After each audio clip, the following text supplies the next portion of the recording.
Hello friends, good evening. स्वागत है आपका हमारे यूट्यूब चैनल CGPSC है रिटर्न नोट्स में। आज की कक्षा शुरू होने वाली है। अपने दोस्तों को भी जोड़िए, व्हाट्सएप में लिंक शेयर कीजिए। आज हम पंचायती राज एवं नगरीय निकाय की अगली कक्षा शुरू कर रहे हैं। आज का हमारा टॉपिक है पंचायती राज पर गठित समितियां, ग्राम सभा, पंचायतों का गठन और पंचायतों की संरचना। अगर आप हमारे चैनल में नए हैं तो चैनल को सब्सक्राइब कर लीजिए, बेल आइकन को भी क्लिक कर लीजिए ताकि जब नया वीडियो अपलोड हो तो उसकी पूरी जानकारी आपको समय में मिल जाए। सबसे पहले देखते हैं पंचायती राज पर गठित समितियां के बारे में। तो याद रखेंगे 1882 में लॉर्ड रिपन ने स्थानीय स्वशासन संबंधित प्रस्ताव पारित किया था। इसी क्रम में गठित समितियां की बात करें तो सबसे पहले बलवंत राय मेहता समिति गठन हुआ 1957 में, जिन्होंने सिफारिश किया कि पंचायत त्रिस्तरीय में गठन होना चाहिए, जिसमें उसने कहा कि ग्राम स्तर पर ग्राम पंचायत, खंड स्तर पर पंचायत समिति और जिला स्तर पर जिला परिषद की गठन होनी चाहिए। इसी क्रम में सबसे पहले राजस्थान विधानसभा ने स्थानीय स्वशासन संबंधित अधिनियम पारित किया, जिसके आधार पर 2 अक्टूबर 1959 को राजस्थान के नागौर जिले में त्रिस्तरीय पंचायत लागू हो गया। इन्होंने सिफारिश तो किया कि त्रिस्तरीय पंचायत का गठन होना चाहिए, लेकिन चुनाव कब होगा, इनका कार्यकाल कितना होगा, कौन इसके योग्य होंगे और वेतन की बात इन्होंने नहीं किया। इसके बाद समिति गठित हुई अशोक मेहता समिति, जो गठित हुआ था 1977 में, जिन्होंने चुनावी खर्च को कम करने के लिए त्रिस्तरीय पंचायत की जगह पर द्विस्तरीय पंचायत की बात कही, जिसमें ग्राम स्तर पर कहा कि पंचायत मंडल का गठन होना चाहिए और जिला स्तर पर जिला परिषद की गठन होनी चाहिए। किन्होंने कहा? तो अशोक मेहता समिति ने। याद रखेंगे अशोक मेहता 2 नाम से है, इसलिए 2 याद कर सकते हैं कि त्रिस्तरीय पंचायत के स्थान पर द्विस्तरीय की बात कही। जबकि देखेंगे बलवंत राय मेहता समिति, ये बलवंत राय मेहता 3 शब्द हो रहे हैं, इसलिए याद कर सकते हैं इन्हें त्रिस्तरीय पंचायत के गठन की बात कही। ये हुआ बलवंत राय मेहता और अशोक मेहता समिति के बारे में। अब देखते हैं तीसरी गठित समिति डॉक्टर JVK राव समिति, जिनका गठन हुआ था 1985 में। पंचायत संबंधित अनेक समितियां गठित हुई हैं, लेकिन उन्हीं को हम देख रहे हैं जो एग्जाम में अक्सर आते हैं या पूछे गए हैं। तो इन्होंने सिफारिश किया कि जिला स्तरीय निकाय को लोकतांत्रिक विकेंद्रीकरण में महत्वपूर्ण स्थान देने का सुझाव किया। इन्होंने ही बताया कि नियमित चुनाव पर इन्होंने सर्वाधिक बल दिया कि नियमित इनका चुनाव होना चाहिए। उसके बाद गठित समिति हुई लक्ष्मीमल सिंघवी समिति, जिसका गठन हुआ था 1986 में, जिन्होंने सिफारिश किया कि पंचायती राज को संवैधानिक दर्जा, स्वतंत्रता एवं निष्पक्ष चुनाव का कराने का सुझाव दिया। याद रखेंगे इन्हीं की सिफारिश पर ही राज्य निर्वाचन आयोग गठित किया गया। उसके बाद समिति गठित हुआ 5वां भूरिया समिति, जो गठित हुआ था 1995 में। इस समिति ने पेशा एक्ट लाने की बात कही थी, जिसके तहत पंचायत अनुसूची का विस्तार अधिनियम 1996 लागू किया गया। पेशा एक्ट से आशा है अनुसूचित क्षेत्र में अलग अधिनियम लाना। पेशा एक्ट भारत के 10 राज्यों में लागू होता है, जिसमें याद रखेंगे छत्तीसगढ़, झारखंड, उड़ीसा, आंध्र प्रदेश, तेलंगाना, महाराष्ट्र, मध्य प्रदेश, गुजरात, राजस्थान और हिमाचल प्रदेश। इन 10 स्थानों में पेशा एक्ट लागू होता है। अब देखते हैं ग्राम सभा के बारे में। सबसे पहले है टॉपिक ग्राम सभा। इसकी परिभाषा की बात करें तो किसी भी गांव में मतदाता सूची में शामिल व्यक्तियों के समूह को ग्राम सभा के रूप में जानते हैं। ये हुआ ग्राम सभा। इसे परिभाषा के तौर पर देखें तो ग्राम स्तर पर पंचायत के क्षेत्र के भीतर समाविष्ट किसी ग्राम से संबंधित निर्वाचक नामावली से पंजीकृत व्यक्तियों से मिलकर बना निकाय ग्राम सभा कहलाता है। अर्थात मतदाता सूची में शामिल किसी भी गांव में जो व्यक्ति होते हैं उनके समूह को ग्राम सभा के नाम से जानते हैं। इसका उल्लेख है अनुच्छेद 243A में। इसकी अधिसूचना जारी की जाती है राज्यपाल द्वारा। अगर इसकी कार्यकाल की बात करें तो यह एक स्थायी व्यवस्था है जिसको कभी भी भंग नहीं की जा सकती, इसलिए इसके कार्यकाल का वर्णन नहीं कर सकते हैं। अब देखते हैं ग्राम सभा में उत्तरदायित्व के बारे में। तो सबसे पहले देखते हैं सम्मेलन के लिए तिथि, स्थान, समय का निर्धारण कौन करते हैं। उसके बाद देखेंगे ग्राम सभा का सम्मेलन बुलाना, उसकी अध्यक्षता करना और गठपूर्ति या कोरम प्रदर्शित करना। तो सबसे पहले देखते हैं कि सम्मेलन के लिए तिथि, स्थान, समय का निर्धारण कौन करते हैं। सरपंच के द्वारा की जाती है। अगर सरपंच अनुपस्थित है तो उप सरपंच की जवाबदेही होती है।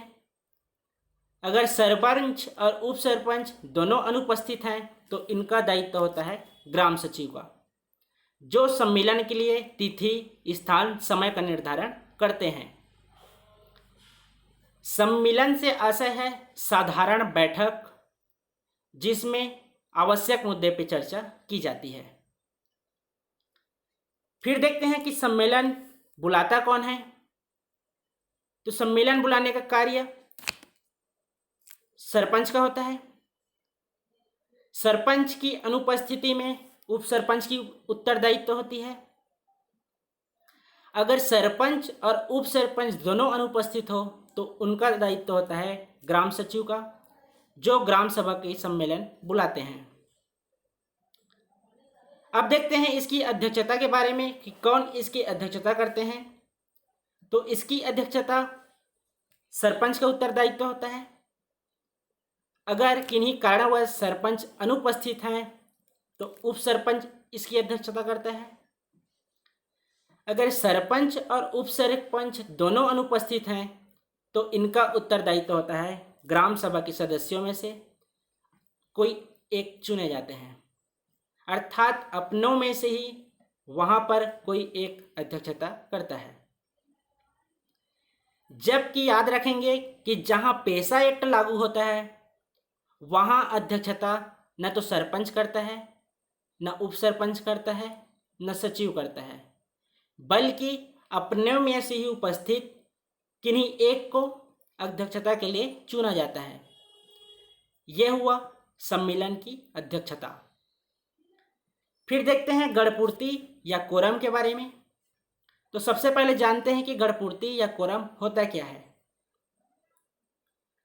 गणपूर्ति वह जनसंख्या है, न्यूनतम जनसंख्या है, अगर उतना उपस्थित रहते हैं तो किसी भी बात पर चर्चा की जा सकती है, अर्थात सम्मेलन का आयोजन किया जा सकता है।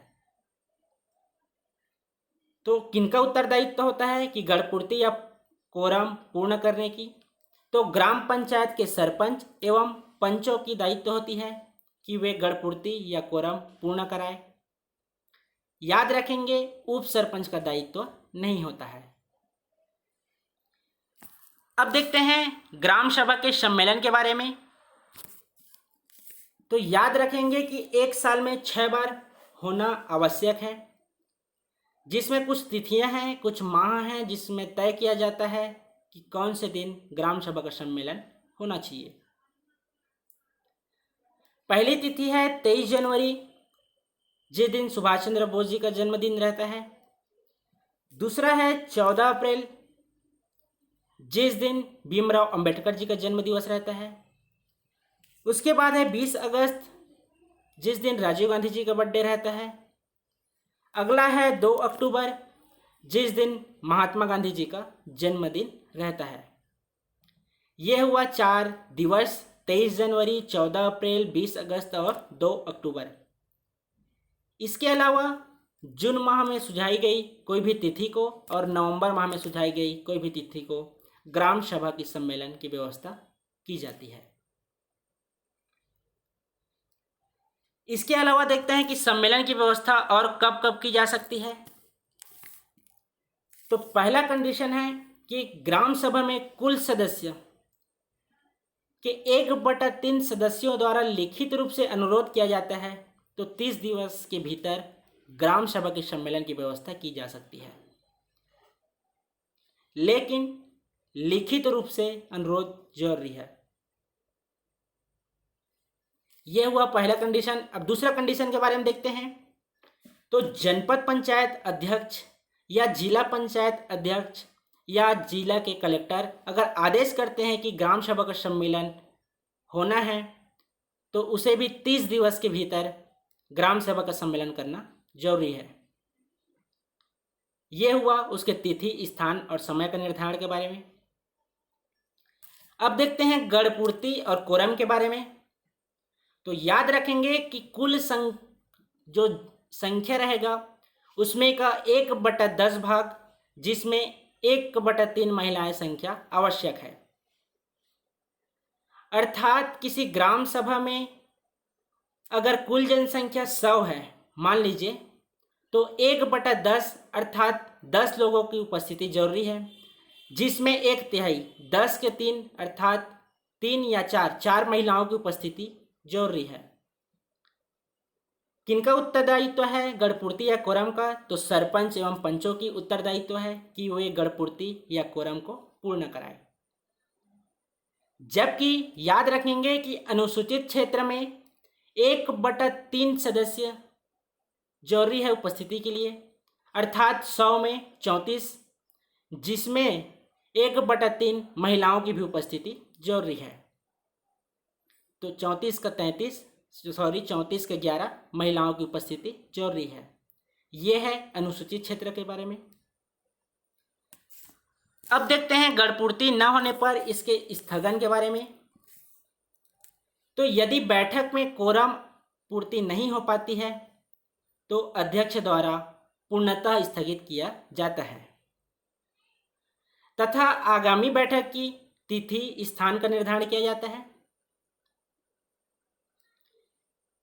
याद रखेंगे स्थगन के बाद जो नई तिथि निर्धारण की जाती है उसमें गढ़पूर्ति या कोरम आवश्यक नहीं होता है, लेकिन जो प्रथम गढ़पूर्ति जिसके कारण नहीं हो पाई थी उसमें जिस बातों पे विषय पे चर्चा की जानी थी उन्हीं बातों पर स्थगन के बाद वाली बैठक में चर्चा की जा सकती है, अर्थात किसी नए विषय पे चर्चा नहीं की जा सकती।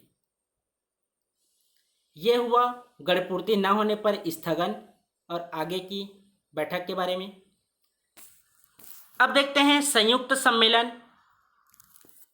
के बीच अगर मतभेद हो तो संयुक्त सम्मेलन बुलाया जाता है, जिसमें याद रखेंगे कि 2 ग्राम सभा के बीच मतभेद हो तो ग्राम सभा का संयुक्त सम्मेलन निर्णय करता है। देखते हैं कि आगे वीडियो में देखेंगे कि जब ग्राम सभा के बीच मतभेद हो जाती है तो उसका निर्णय कौन करता है। अब देखते हैं पेशा एक्ट के बारे में, जो लागू होता है अनुसूचित क्षेत्र में। वहां ग्राम सभा के गठन के बारे में देखते हैं। तो इसकी अधिसूचना जारी करता है राज्यपाल द्वारा। याद रखेंगे, पंचायत हो या निकाय हो, इसकी अधिसूचना जारी राज्यपाल द्वारा की जाती है। याद रखेंगे कि अनुसूचित क्षेत्र में एक ग्राम में एक से अधिक ग्राम सभा गठन करने का प्रावधान किया गया है। इसको ऐसे समझ सकते हैं कि अनुसूचित क्षेत्र में मान लीजिए पहाड़ी क्षेत्र है, तो एक क्षेत्र में नीचे एक ग्राम सभा, पहाड़ी क्षेत्र के दूसरे क्षेत्र में एक ग्राम सभा। ग्राम सभा से ऐसा है, मतदाता सूची में नामावली जनसंख्या से है। तो अनुसूचित क्षेत्र में एक से अधिक ग्राम हो सकते हैं। अब देखते हैं सम्मेलन की गणपूर्ति के बारे में। तो अनुसूचित क्षेत्र में सम्मेलन की बात करें तो 1/3 सदस्यों की गणपूर्ति होना आवश्यक है, जिसमें से 1/3 महिला सदस्य जरूरी है। अब देखते हैं अनुसूचित क्षेत्र में जो ग्राम सभा होती है उसकी अध्यक्षता कौन करता है। तो ग्राम सभा की अध्यक्षता पंच, सरपंच, उप सरपंच के द्वारा नहीं किया जाता, बल्कि ग्राम सभा के सदस्यों में से ही किन्हीं एक अनुसूचित वर्ग से ही चुने जाते हैं। ये हुआ अनुसूचित क्षेत्र में अध्यक्षता के बारे में। अब देखते हैं जो पेशा एक्ट लागू होता है वहां आरक्षण का प्रावधान कैसे है। तो पंचायत के सभी स्तरों में, चाहे ग्राम पंचायत हो, जनपद पंचायत हो या जिला पंचायत में हो, यदि अनुसूचित जनजाति एसटी एवं अनुसूचित जाति एससी दोनों के लिए स्थान आरक्षित होते हैं, जो उसके कुल जनसंख्या के अनुपात पे दी जाती है। सर्वाधिक प्राथमिकता दिया जाता है अनुसूचित जनजाति वर्ग को। याद रखेंगे कि ग्राम पंचायत, जनपद पंचायत एवं जिला पंचायत के जो अध्यक्ष होते हैं, अनुसूचित क्षेत्र में केवल अनुसूचित जनजाति को ही चुना जाता है, अर्थात ये उनके लिए आरक्षित ही होते हैं। तो छत्तीसगढ़ के 14 जिले में अनुसूचित जिले हैं, जहां ग्राम पंचायत के सरपंच, जनपद पंचायत और जिला पंचायत के अध्यक्ष केवल अनुसूचित जनजाति वर्ग के ही होंगे। अनुसूचित जिला, आकांक्षित जिला एवं पूर्ण जैविक जिला के बारे में एक अलग से वीडियो है, आप चैनल में जाकर देख लीजिएगा। अभी देखें हैं कि पेशा एक्ट 10 राज्यों में लागू होती है। यह हुआ आरक्षण व्यवस्था के बारे में। इसमें इंपॉर्टेंट नोट है, देखते हैं। पहला है, अनुसूचित क्षेत्रों की ग्राम सभा में विवादों का निपटारा स्वयं करते हैं, अर्थात ग्राम सभा में जो विवाद होता है उनमें न तो पुलिस कार्रवाई, कानून व्यवस्था की जाती है, बल्कि अपने बीच में ही ग्राम सभा के सदस्यों द्वारा विवादों का निपटारा किया जाता है। उसके बाद दूसरा है, राज्य विधानसभा जनजाति क्षेत्रों की परंपरा के विरुद्ध कानून पारित नहीं कर सकता, अर्थात जनजाति क्षेत्र में उनकी संस्कृति व्यवस्था, धार्मिक मान्यताओं के बीच विधानसभा में कोई संशोधन नहीं किया जा सकता, न ही उन पे कोई रोक टोक लगाई जा सकती है, न ही उन पे कोई कार्रवाई की जा सकती है। यह हुआ पेशा एक्ट अनुसूचित क्षेत्र में जो लागू होता है। अब देखते हैं पंचायतों के गठन के बारे में, इनके सदस्य कौन होते हैं। तो इसका प्रावधान है अनुच्छेद 243 बी में। हम अनुच्छेद का एक वीडियो देखे हैं, जिसमें पंचायती राज और नगरीय निकाय दोनों के जो अनुच्छेद हैं उसको याद करने की कोशिश किए थे। अगर आप वो वाला वीडियो नहीं देखे हैं तो चैनल में जाकर देख लीजिएगा, बहुत ही इम्पोर्टेंट है, वहाँ से क्वेश्चन आते ही हैं। तो देखते हैं, पंचायती स्तर पे 3 होते हैं, ग्राम पंचायत, जनपद पंचायत और जिला पंचायत। इसके गठन के बारे में देखते हैं।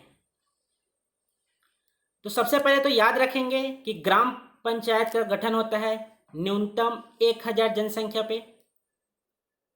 1000 जनसंख्या से आशा है उस मतदाता सूची में शामिल 1000 मतदाता से है। जबकि जनपद पंचायत का गठन होता है न्यूनतम 50,000 जनसंख्या पे एक जनपद पंचायत का गठन होता है। इसमें भी मतदाता सूची में शामिल जनसंख्या ही काउंट होते हैं। जबकि जिला पंचायत में न्यूनतम 5 लाख जनसंख्या पर एक जिला पंचायत का गठन किया जाता है। अब देखते हैं पंच, बीडीसी और डीडीसी का निर्वाचन क्षेत्र में कितनी जनसंख्या न्यूनतम होनी चाहिए।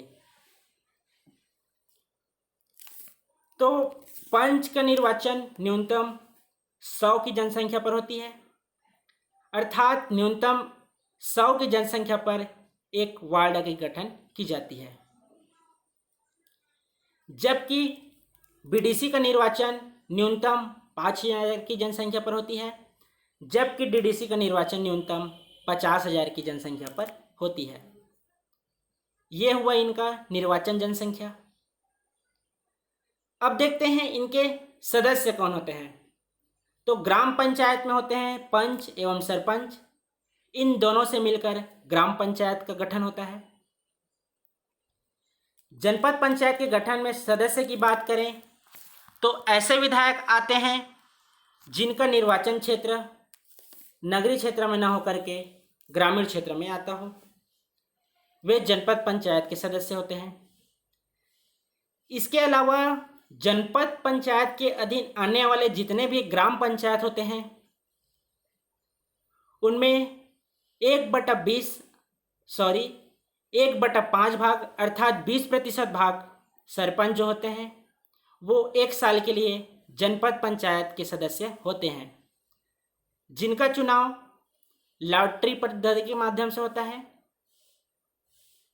और इनका कार्यकाल केवल 1 वर्ष के लिए होता है। यह हुआ दूसरा।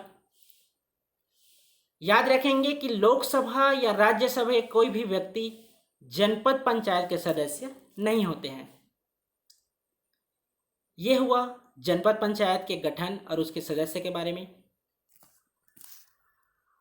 अब देखते हैं जिला पंचायत के गठन में सदस्य कौन कौन होते हैं। तो पहला है उस जिले के अंतर्गत आने वाले समस्त विधायक, लेकिन वे विधायक नगरीय क्षेत्र से शामिल अर्थात बिलोंग न करता हो तो वे जिला पंचायत के सदस्य हो सकते हैं। दूसरा है लोकसभा के सदस्य, तीसरा है राज्यसभा के सदस्य, चौथा है जिले के सभी जनपद पंचायत के अध्यक्ष। लेकिन याद रखेंगे कि जो लोकसभा के सदस्य, राज्यसभा के सदस्य और विधानसभा के सदस्य हैं उनका निर्वाचन क्षेत्र किसी नगरीय निकाय क्षेत्र से बिलोंग न करता हो। यह हुआ पंचायतों की गठन के बारे में। अब देखते हैं पंचायतों की संरचना के बारे में। तो पंचायतों की संरचना, जिसमें देखते हैं कौन कौन राजनीतिक प्रमुख हैं, कौन कौन प्रशासनिक प्रमुख हैं और पंचायत स्तर पे कौन कौन पदाधिकारी हैं जिनका चुनाव प्रक्रिया कैसे है। तो सबसे पहले देखते हैं पंचायत।